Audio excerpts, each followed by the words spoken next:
नमस्कार, बहुत बहुत स्वागत है आप सभी का कहानियों के सबसे बड़े मंच द सूत्रधार पर। धार्मिक कहानियों के सेगमेंट में आज सुनेंगे कहानी करवा चौथ की। व्रतिन महिलाओं का समय कट सके इसके लिए उन्हें कई कहानियां व किंवदंतियां सुनाई जाती थी। यही प्रथा आज भी चली आ रही है। करवा चौथ की व्रतिन महिलाएं मुख्यतः दो कहानियां सुनती हैं। पहली कहानी है करवा नाम की पतिव्रता स्त्री की।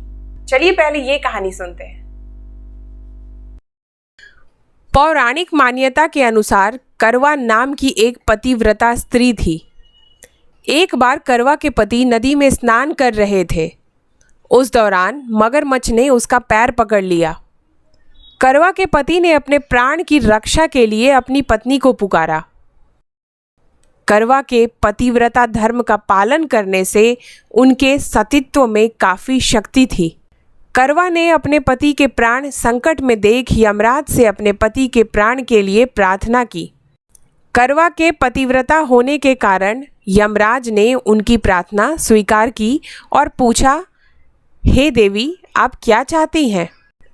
इस पर करवा ने कहा, मेरे पति के प्राण उस मगरमच्छ के कारण संकट में पड़े हैं, आप उसे मृत्यु दंड दे दीजिए। ऐसा कहने के बाद यमराज ने करवा से कहा कि उस मगरमच्छ की आयु अभी शेष बची है। तब करवा ने कहा कि यदि आपने उस मगरमच्छ को मृत्यु दंड नहीं दिया तो मैं अपने तपोबल से आपको श्राप दे दूंगी।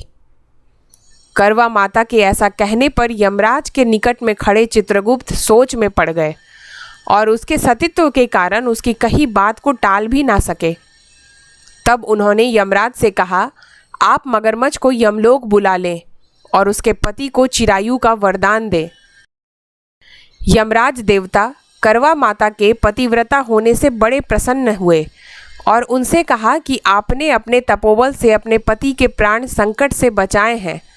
मैं आपसे बहुत प्रसन्न हूँ और मैं आज आपको वरदान देता हूँ कि जो भी सुहागिन महिलाएं अपने पति के लिए आज के दिन यानी कार्तिक मास की कृष्ण पक्ष की चतुर्थी तिथि के दिन व्रत रखेंगी, उनके पति की आयु लंबी होगी और उनके सुहाग की रक्षा मैं स्वयं करूंगा।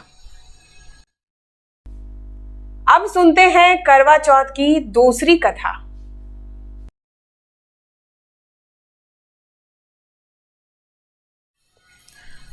बहुत समय पहले की बात है। एक साहूकार के 7 बेटे और एक लड़की थी।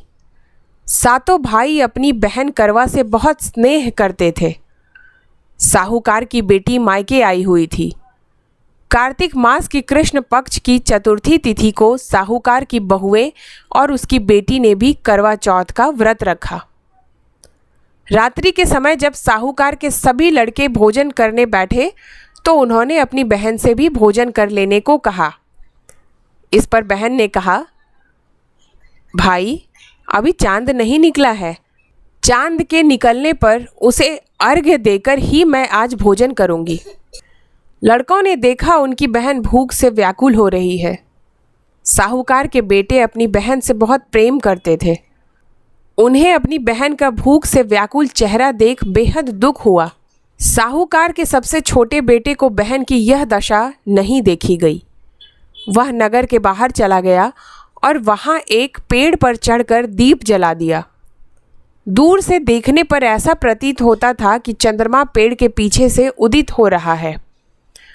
घर वापस आकर उसने अपनी बहन से कहा, देखो बहन, चांद निकल आया है, अब तुम उन्हें अर्घ्य देकर भोजन ग्रहण करो।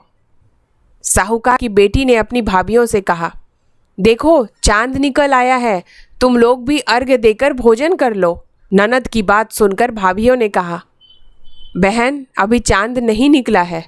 तुम्हारे भाई धोखे से दिया जलाकर उसके प्रकाश को चांद के रूप में तुम्हें दिखा रहे हैं। करवा को इस बात पर विश्वास नहीं हुआ। उन्होंने भाभियों की बात अनसुनी करते हुए भाई द्वारा दिखाए गए चांद को अर्घ्य देकर भोजन कर लिया। इस प्रकार करवा चौथ का व्रत भंग हो गया। कुछ दिनों के बाद उस लड़की का पति बीमार पड़ गया और घर में बचा हुआ सारा धन उसकी बीमारी में खर्च हो गया। साहूकार की बेटी को अपनी भूल का आभास हुआ, परंतु बात अब हाथ से निकलती जा रही थी। वैद्यों के उपचार और यत्न के बाद भी करवा का पति ठीक नहीं हो रहा था। इस प्रकार 1 वर्ष व्यतीत होने को आए। करवा के पति अचेत हो गए थे। कई लोगों ने तो यहाँ तक कहा कि अब उस शरीर में प्राण शेष नहीं है, लेकिन करवा ने नहीं माना और उसने कहा कि वह अपने पति को ठीक करके रहेगी। करवा ने गणेश जी से क्षमा प्रार्थना की और इस साल फिर से विधि विधान पूर्वक चतुर्थी का व्रत शुरू कर दिया। सभी भाभियां करवा को आशीर्वाद देने पहुंची। करवा ने भाभियों से कहा, यम सुई ले लो, पिया सुई दे दो, मुझे भी अपनी सी सुहागिन बना दो। हालांकि भाभियों ने उससे सुई नहीं ली और अगले भाभी से आग्रह करने को कहकर चली गई। अब सबसे छोटी भाभी करवा के पास पहुंची। करवा ने उनके समक्ष यही बात दोहराई। करवा की छोटी भाभी को पता था कि उनके पति के कारण ही करवा का व्रत टूटा था। करवा की छोटी भाभी मान गईं और उन्होंने अपने हाथ से करवा के पति को औषधि पिलाई, जिसके बाद करवा के पति स्वस्थ होने लगे। रात होते होते उनमें इतनी शक्ति आ गई थी कि भगवान गणेश का नाम लेते हुए वे बिना सहारे के खड़े हो गए। इसके बाद करवा ने चांद को अर्घ देकर अपना व्रत खोला। करवा के पति ठीक हो गए और इस तरह उनका सुहाग चिरायु हुआ। कई लोग हमारे व्रत त्यौहार के कथाओं के सच्चे होने और विश्वसनीयता पर सवाल उठाते हैं। दरअसल इन कहानियों का उद्देश्य व्रत कर रही महिलाओं में श्रद्धा का भाव बढ़ाना और उनमें विश्वास पैदा करना होता है। श्रद्धा और विश्वास के बल पर स्त्रियां यम तक को झुका सकती हैं। करवा चौथ का व्रत कर रही सभी बहनों और माताओं को शुभकामनाएं। आपके जीवन में सदा खुशहाली हो। इन्हीं मनोकामनाओं के साथ वीडियो यहीं समाप्त करते हैं। कहानी को लाइक कीजिए, शेयर कीजिए और हमारे चैनल पर पहली बार आए हैं तो इसे सब्सक्राइब कर लीजिए। जुड़ने के लिए बहुत बहुत आभार।